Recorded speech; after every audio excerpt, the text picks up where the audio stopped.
Et c'est parti. Donc CSC, c'est une société à l'origine américaine, d'où les nombreux points sur le territoire nord-américain. Ils sont présents avec la division Digital Brand Services partout dans le monde. Quand vous voyez des petits points, c'est que c'est des vrais bureaux avec des vrais gens dedans. Et des services clients, des commerciaux, des account managers qui sont là pour vous aider. L'intérêt de cette carte, c'est vraiment de vous indiquer qu'on a une vraie présence globale et qu'on peut travailler sur tous les créneaux horaires. Par exemple, en cas d'urgence, notre service 24/7 est toujours debout. On réveille personne au milieu de la nuit et donc on a un service qui est un vrai service de 24/7 et pas un service d'astreinte. Sur la partie ensuite services, on a trois grandes familles de services. On a bien évidemment la gestion et la sécurisation de vos actifs numériques, donc principalement les noms de domaine. On gère aussi les certificats digitaux, on gère les DNS. On a la possibilité de gérer toutes les attaques DNS, les DDoS. On peut avoir des facilités d'accès via la validation IP. Donc tout ça, c'est vraiment la gestion des actifs. Je passe très vite, puisque ce n'est pas le cœur du sujet. On a une deuxième famille de services qui est la protection de la marque, Brand Protection, où on va surtout se pencher sur la surveillance, soit des noms de domaine, soit des différents canaux, donc Internet, réseaux sociaux, applications, etc. Et une fois qu'on a surveillé et qu'on a détecté, c'est bien d'agir. Donc on a aussi des services d'enforcement. Et enfin, le dernier sujet, c'est l'antifraude. Donc ça, c'est un sujet qui est de plus en plus d'actualité. Notre service antifraude, c'est à la fois la détection et la désactivation de sites de noms de domaine, donc soit pour des sites, soit pour des emails frauduleux ou qui portent atteinte à vos marques. Donc maintenant, on va rentrer dans le cœur du sujet. Qu'est-ce qu'un nom de domaine? Que sont les noms de domaine? C'est au pluriel ici. C'est beaucoup plus facile à expliquer aujourd'hui que ça ne l'était il y a 22 ans, quand on a commencé dans le business. Mais il reste encore quelques petites questions et je vais essayer d'y répondre aujourd'hui, en tout cas de clarifier ça. Donc, dans un premier temps, un nom de domaine, il faut considérer ça comme un masque sur une adresse IP. Le nom de domaine a été créé parce qu'il est beaucoup plus facile de mémoriser cscglobal.com qu'une suite de chiffres, donc cette fameuse adresse IP. L'exemple que j'ai ici, c'est cscdbs.com, donc le site spécifique à Digital Brand Services. Son adresse physique, entre guillemets, l'adresse de l'ordinateur qui héberge le contenu du site, c'est 13.107.246.57. Donc évidemment, on préfère communiquer sur le nom de domaine plutôt que sur l'adresse IP. Donc en fait, une fois qu'on traduit ceci, c'est là qu'on parle de système DNS. Le système DNS, c'est vraiment la traduction d'un nom de domaine en adresse IP. Et on verra que c'est plus complexe puisque le système DNS permet à la fois l'utilisation d'un site web, mais également d'email et de toute autre application. Dans les noms de domaine, on a plusieurs éléments. Celui qui nous intéresse principalement chez CSC et pour vous quand il s'agit de protéger vos marques, c'est le fameux TLD. Et TLD, Top Level Domain ou domaine de premier niveau en français, c'est ce qu'on appelle aussi plus simplement une extension. La plus connue chez nous, c'est le .fr. C'est l'une des 300 extensions, enfin des plus de 300 extensions pays, les fameuses CCTLD pour Country Code Top Level Domain. Il y a également les extensions génériques, donc le .com que tout le monde connaît, c'est l'une des 20 extensions génériques historiques, puisqu'il y a des nouvelles extensions génériques et j'y reviendrai un peu plus tard. Donc GTLD, quand on parle de GTLD, c'est tout simplement Generic Top Level Domain. Et on voit un peu plus bas que l'adresse URL, donc l'adresse Internet, appelez-vous comme vous voulez, est composée de différentes choses. Donc l'extension, .com dans cet exemple, le nom, exemple, le nom de domaine étant le nom plus l'extension, il y a un sous-domaine, il y a un préfixe et le tout, c'est l'URL ou l'adresse Internet. Lorsqu'on gère des noms de domaine, que ce soit des enregistrements, des renouvellements, des transferts, et cetera, il y a plusieurs, acteurs qui sont impliqués.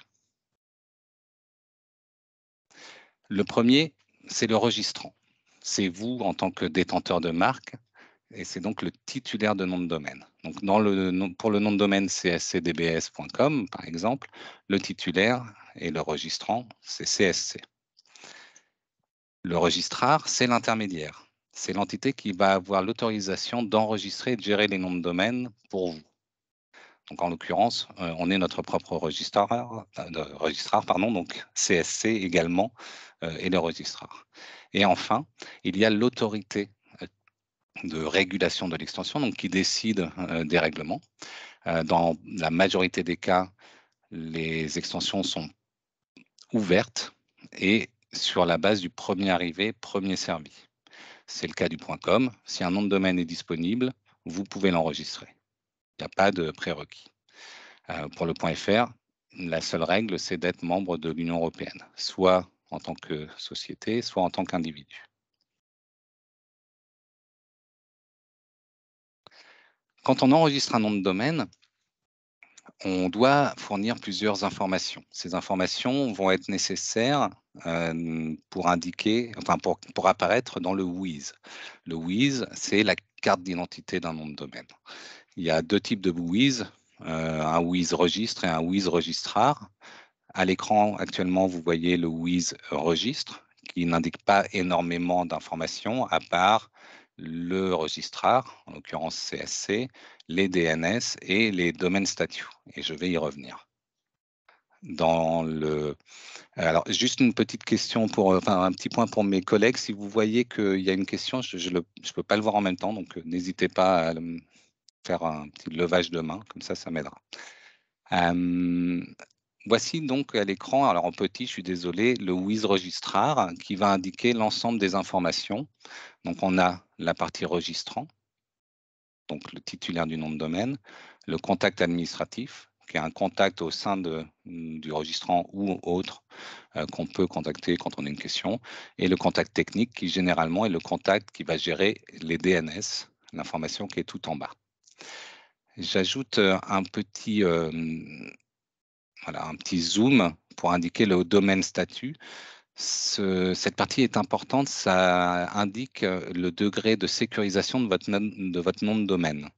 À savoir que les noms de domaine principaux, il est fortement recommandé de les sécuriser au maximum, puisque c'est sur ces noms de domaine que vous avez hébergé la plupart de vos services, que ce soit votre site web principal, mais aussi et surtout vos emails et les différentes applications qui vous permettent de travailler. Donc, c'est important de voir si cette option est mise en place sur vos noms de domaine principaux. Voilà, par exemple, un WIS par défaut que nous, on va mettre en place pour notre société. Et c'est quelque chose qu'on va essayer de demander, enfin, qu'on demande à tous nos clients quand on commence à travailler avec eux. Quand vous enregistrez un nom de domaine, et dans l'éventualité où il n'y a pas de demande spécifique, voici les informations que vous pouvez utiliser lors d'un enregistrement. Et quand on a des WIS par défaut comme ça, à chaque fois que vous allez nous envoyer une demande d'enregistrement, et sans autres infos de votre part, on utilisera les informations que vous nous aurez communiquées, ce qui facilitera et accélérera les procédures. Donc, dans le cas pour CSC, on va vous demander à chaque fois de confirmer donc, le titulaire, le contact administratif, le contact technique et les DNS. Les noms de domaine ont un cycle de vie.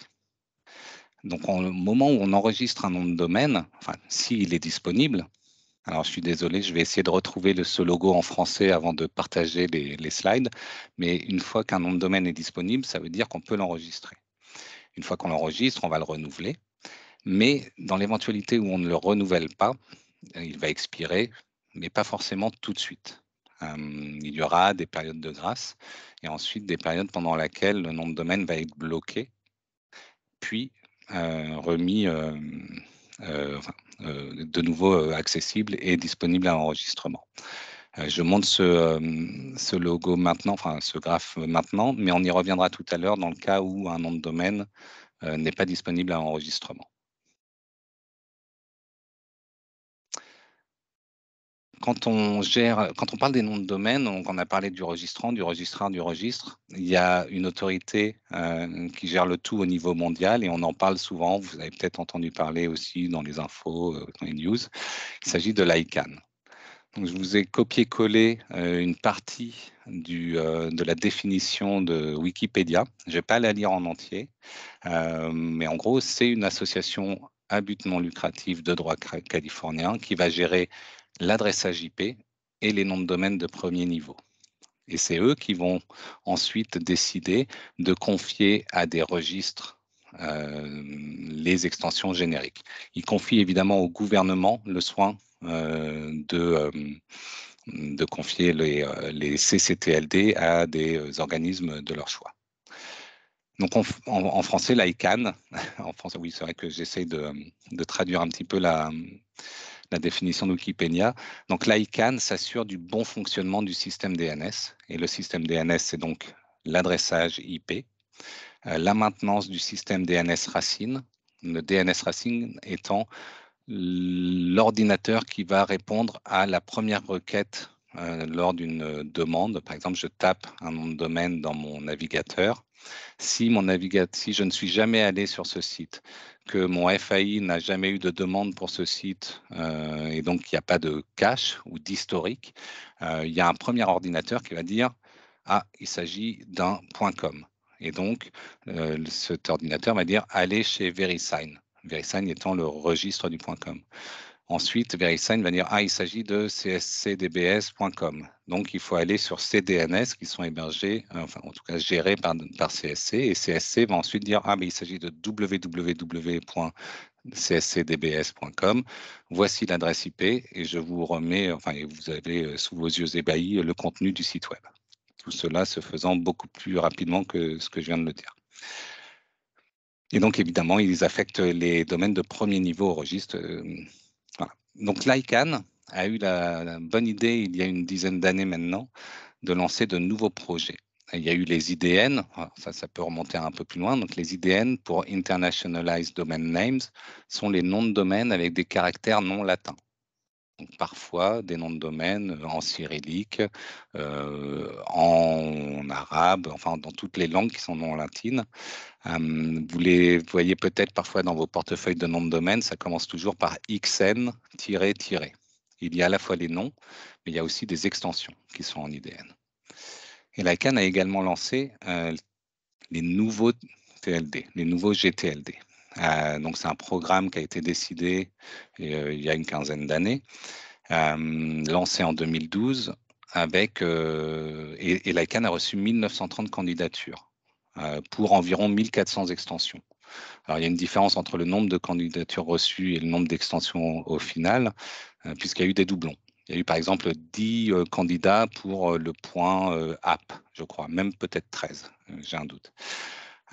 Et dans ces candidatures, il y avait différents types de dossiers, soit des dossiers communautaires, soit des extensions géographiques, le point Paris, le point Alsace, il nous parle, le point Corsica, BZH, qu'on voit pas mal. Il y a eu donc des dossiers IDN, et il y a eu également des dossiers de type point marque, point SNCF, point Airbus, etc., etc. Là, je vous ai mis quelques exemples de lancements qu'il y a eu. Donc, les plus importants qu'il y a eu historiquement, le point app a été assez suivi. Je vous mets également des lancements, donc des points marques qui sont utilisés aujourd'hui par ces marques-là, SNCF et BNP Paribas.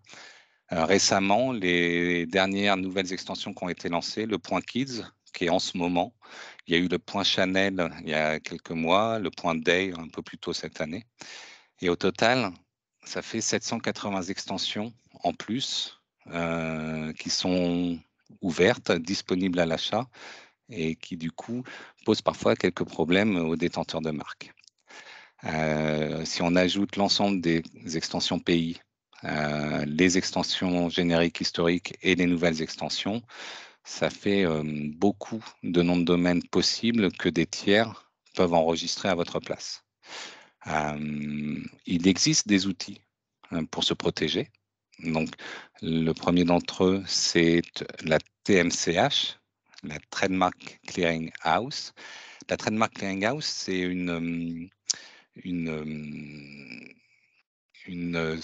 c'est un service qui permet de déposer et de valider une marque. D'ailleurs, on ne dépose pas une marque, mais ça permet de valider une marque déposée. Pardon. C'est-à-dire qu'il y a un agent de validation, en l'occurrence Clifford Chance, qui va vérifier la marque qu'on souhaite déposer, enregistrer dans la TMCH, vérifier qu'elle est bien enregistrée dans une juridiction, qu'on a la possibilité de fournir une preuve d'usage, et ceci va nous permettre d'obtenir une clé qui va nous permettre d'enregistrer des noms de domaine sous certaines nouvelles extensions en priorité. Alors, je ne vais pas rentrer dans les détails parce que c'est un sujet assez compliqué et en soi qui pourrait prendre une bonne demi-heure. Mais on peut évidemment répondre à vos questions par la suite, soit moi-même, soit les gestionnaires de compte. Il y a également des procédures de blocage. Donc, la Trademark Clearinghouse, c'est simplement pour vous permettre d'enregistrer des noms de domaine. La procédure de blocage, c'est vraiment, pour le coup, empêcher des tiers d'enregistrer des noms de domaine qui correspondent à vos marques. Le plus connu d'entre eux, ou la plus connue s'il s'agit d'une procédure, c'est la DPML. Ça vous permet, une fois que vous l'activez, que vous souscrivez à ce service, de bloquer votre marque ou vos marques dans plus de 270 extensions, comprenant le point contact, le point groupe, le point pizza, le point flowers, le point taxi. La liste est longue et il y a énormément d'extensions très génériques qui peuvent être intéressantes à bloquer. Je vous parle de ces outils pour se protéger parce qu'évidemment, compte tenu du volume hyper important d'extensions qui sont disponibles, même si certaines d'entre elles sont plus compliquées à enregistrer que d'autres. Si par exemple, pour enregistrer en Thaïlande, il faut une présence locale ou une marque thaïlandaise enregistrée, ça peut être plus compliqué qu'un .com où là, on n'a rien à dire. Mais ça reste très compliqué et très difficile de se protéger totalement et efficacement. Enfin, en tout cas, pour un budget raisonnable, c'est-à-dire, même pour un budget irraisonnable, je pense que ça peut être très compliqué. Dans ce cas-là, on se pose la question de savoir que doit-on faire quand un nom de domaine est pris par un tiers. Donc, la première chose qu'on recommande, c'est de surveiller vos marques principales. Donc, qui enregistre un nom de domaine qui contient ou qui est similaire, qui est exactement similaire à ma marque, et agir le cas échéant. Si quelqu'un enregistre un nom de domaine qui contient votre marque, mais le nom de domaine est à rallonge ou est inclus dans un nom qui veut dire autre chose. J'avais un exemple avec un client qui s'appelle Thales. On avait surveillé donc le terme Thales et on avait vu qu'il y avait un tiers qui a enregistré un nom de domaine qui était Bath Alès, donc les bains d'Alès. Donc évidemment, là, ça ne vaut pas le coup d'agir puisque de toute façon, on agirait pour rien et puis surtout, on agirait de manière abusive. Donc c'est important de surveiller, de noter quels sont les cas qui nécessitent une action pour ensuite essayer de récupérer un nom de domaine.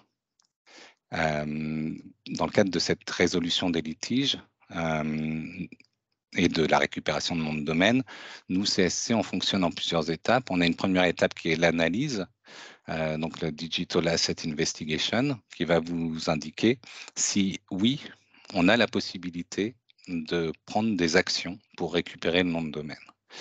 Si ce n'est pas le cas, on va vous indiquer qu'il est éventuellement possible de racheter le nom de domaine. Mais si on doit pouvoir le récupérer dans le cadre d'un litige, la seconde étape plutôt sera l'envoi d'une lettre de mise en demeure ou alors de passer directement à l'arbitrage si celui-ci est disponible.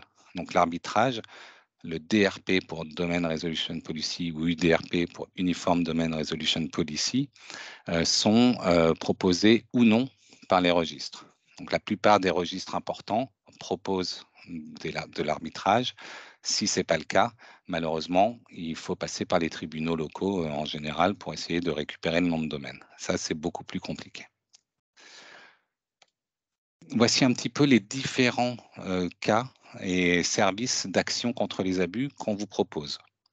Quand on parle de nom de domaine, on n'est pas forcément toujours complet quand il s'agit de la présence d'une marque en ligne. C'est pour ça qu'on reprend ce graphique-là sur la droite de l'écran, où on a évidemment les noms de domaine, les médias sociaux, les applications mobiles, les recherches, les paid search monitoring, donc les recherches de mots-clés qui ont été achetés par des tiers, le contenu Internet, les places de marché, et évidemment, quelque chose qui est devenu de plus en plus important au fil des années, la lutte contre le phishing. L'antifraude est le dernier pilier que vous avez vu sur la liste des services proposés par CSC, mais c'est un pilier qui augmente en importance jour après jour. Certains d'entre vous sont peut-être impactés par des campagnes de phishing. Si ce n'est pas le cas, ça peut arriver. C'est vraiment quelque chose qui est important et qui ne cesse d'augmenter. Donc, c'est important quand on va surveiller de savoir que faire et quand le faire. Alors, je vais vous montrer une dernière slide qui est un peu complexe, enfin, en tout cas, où il y a beaucoup d'informations, donc je ne vais peut-être pas aller tout à fait dans le détail, mais quand on va commencer à travailler suite à une détection sur l'action à mener, il faudra bien prendre en compte l'utilisation actuelle qui est faite du nom de domaine en question. Donc, si un nom de domaine vise votre marque, il faut savoir, dans un premier temps, s'il est utilisé de manière abusive.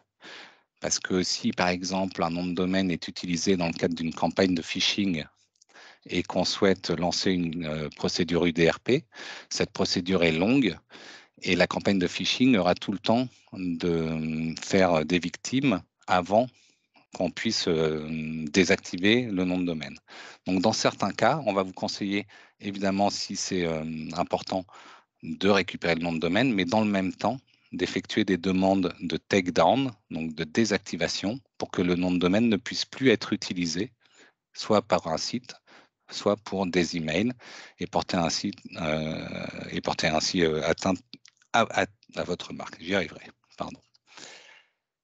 Voici maintenant, c'était la fin de la dernière slide. Je vous laisse peut-être poser vos questions via le Q&A. Alors, je vais l'ouvrir, comme ça, je vais m'assurer de ne pas rater.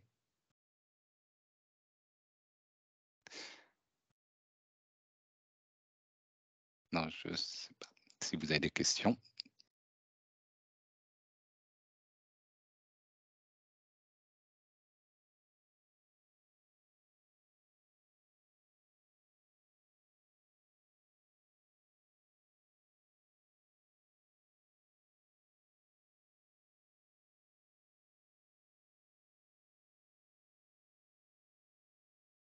Alors, pour poser des questions, pour rappel, il y a la petite option Q&A.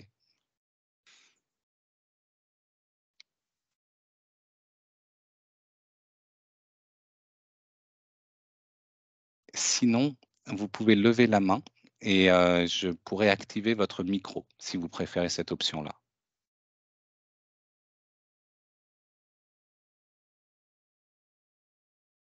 Ou alors, il n'y a pas de questions, parce que c'était très clair.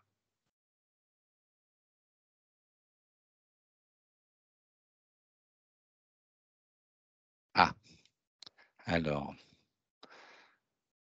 hop. Roman, normalement, vous allez pouvoir activer votre micro. Non, si. Est-ce que vous pouvez activer votre micro? Oui. Oui, excusez.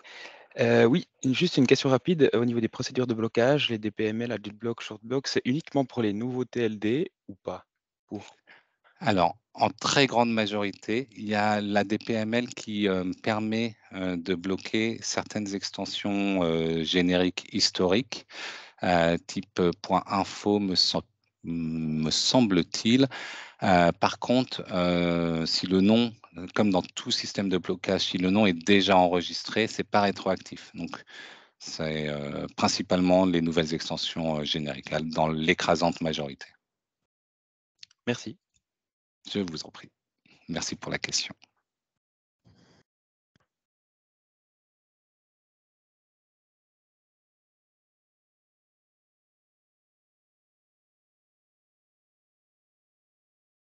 Alors, je vais voir sur le Pardon, il y a une Q&A. autre question de Ouais. Hervé. Est-ce que Oui. l'ICANN gère l'ensemble des noms de domaine monde ou juste les US? Alors, l'ICANN gère l'ensemble des noms de domaine, ou en tout cas gère l'ensemble du système, enfin, de l'écosystème nom de domaine dans le monde. C'est une question qui revient souvent, qui peut faire polémique, puisque ça a beau être une association à but non lucratif, elle reste de droit américain, donc c'est vrai que ça peut parfois faire grincer des dents. Il y a deux manières de voir la chose.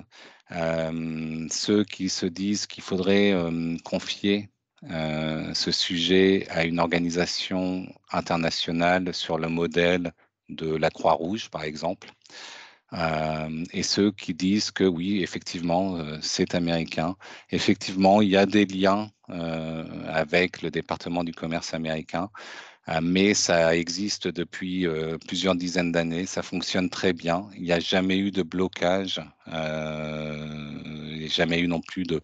Enfin, le gouvernement américain s'est jamais immiscé dans la gestion.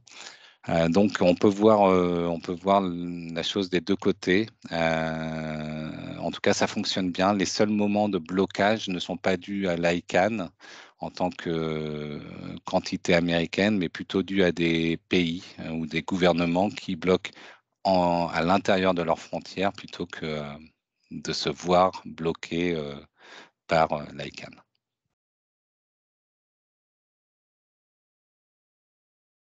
Donc, si un nom de domaine, alors je lis la question RB, si un nom de domaine est déposé et porte atteinte au nom de ma société, par exemple cschenapan.com, j'aime beaucoup, ai-je vraiment un recours une fois que le nom de domaine est déposé? Absolument. Si vous arrivez à prouver que le nom de domaine a été enregistré de mauvaise foi pour pour porter atteinte à votre marque ou à votre entreprise, alors en effet, on peut faire une procédure d'arbitrage. Par exemple, pour un point .com, l'UDRP est disponible et des arbitres vont statuer sur cette demande-là. Donc, c'est tout à fait possible. Par contre, si la marque est récente, que la personne qui a enregistré le nom de domaine a enregistré ce nom de domaine il y a longtemps, l'utilise de bonne foi et n'avait pas enregistré ce nom de domaine pour vous porter atteinte, malheureusement, il n'y aura rien à faire à part racheter le nom de domaine. Question aussi de Jean-Pierre. Alors, de Jean-Pierre, donc que j'ai raté. Alors, attends, parce que du coup, j'ai Alexandre qui pose également une question. Pouvez-vous, s'il vous plaît, nous représenter les atouts de la TMCH? OK. Je vais essayer de le faire rapidement. Donc, la TMCH, c'est cette base de données qui vous permet d'enregistrer vos marques et vous permettre de participer à des sunrise. Donc, les sunrise, pour les nouvelles extensions, sont des périodes prioritaires qui s'ouvrent pour les détenteurs de droits. Il y a le point, alors je vais prendre le point Kids qui ouvre en ce moment.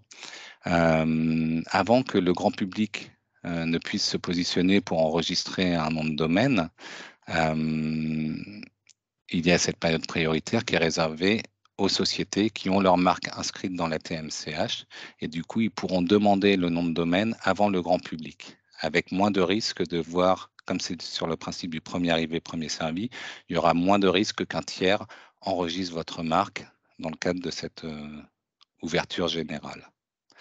Les autres atouts sont une sorte de surveillance. La TMCH envoie des notifications. Donc, imaginons que vous n'enregistrez pas votre nom de domaine en .kids pendant la sunrise.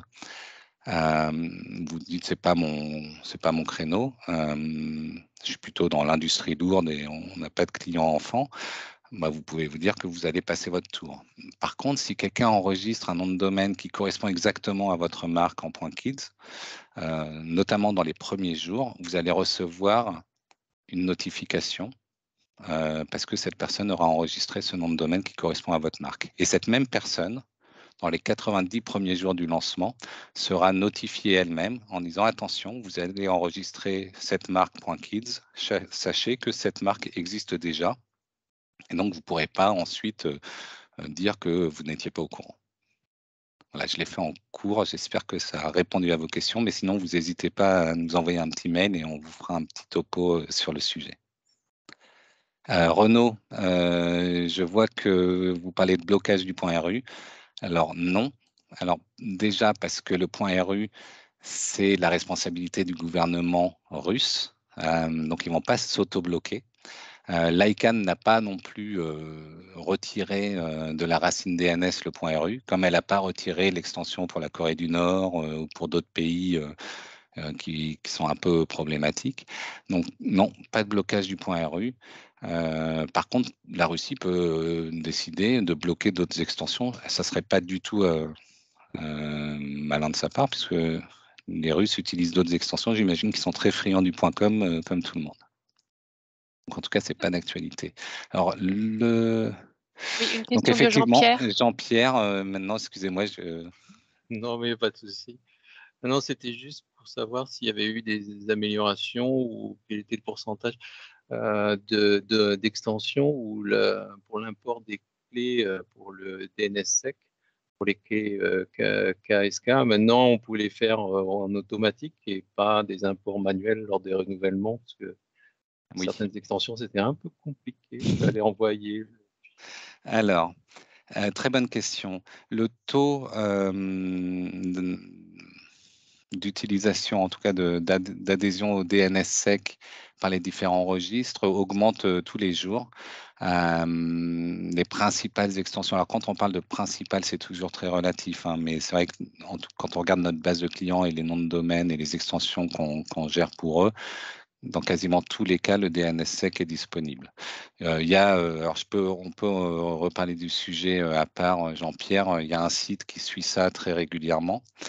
Cependant, il faut considérer que un registre peut proposer le DNSSEC, ou en tout cas peut avoir activé le DNSSEC, pardon, mais ne pas encore le proposer. C'est-à-dire que c'est possible, mais en tout cas, il ne le propose pas. Ça, c'est la première chose.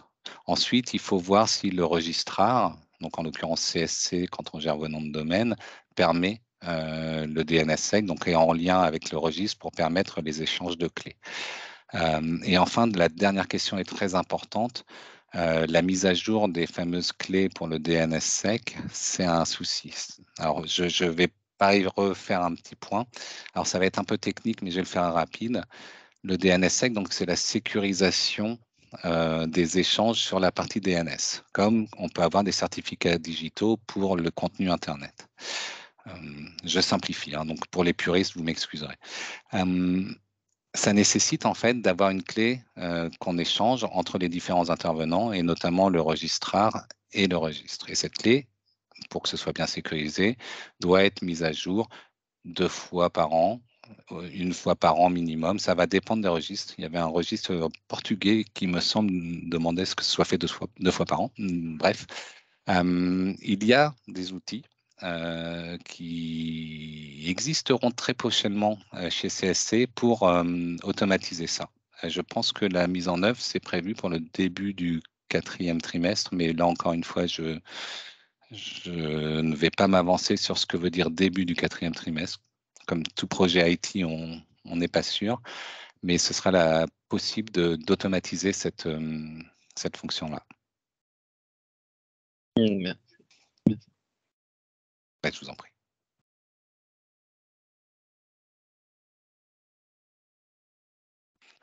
Alors, je retourne sur ma partie Q&A.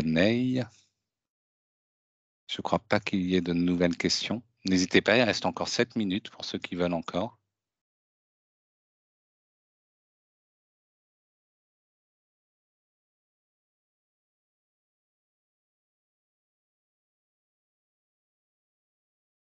Alors, je ne sais pas si je tiendrai 7 minutes avec une musique d'ascenseur. Est-ce que je fais un dernier appel? Est-ce qu'on se dit au revoir? Je serai là jusqu'au bout, évidemment.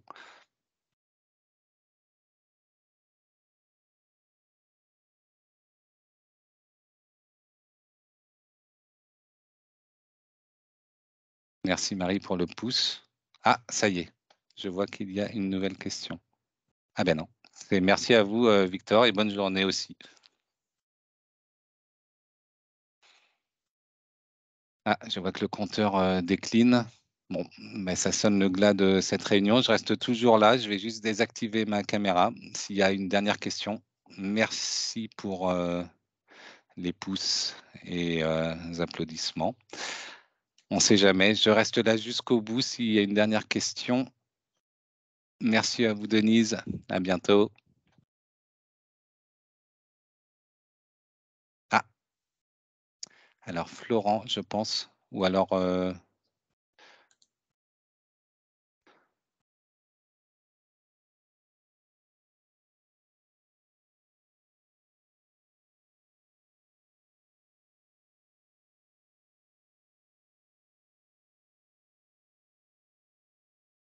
pour répondre à Chloé, oui, nous enverrons les éléments, donc les slides et un lien vers la vidéo quand ce sera disponible.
Alors, question de Jean-Charles.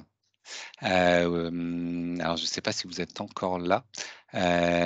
Oui, l'IPv6 est supporté.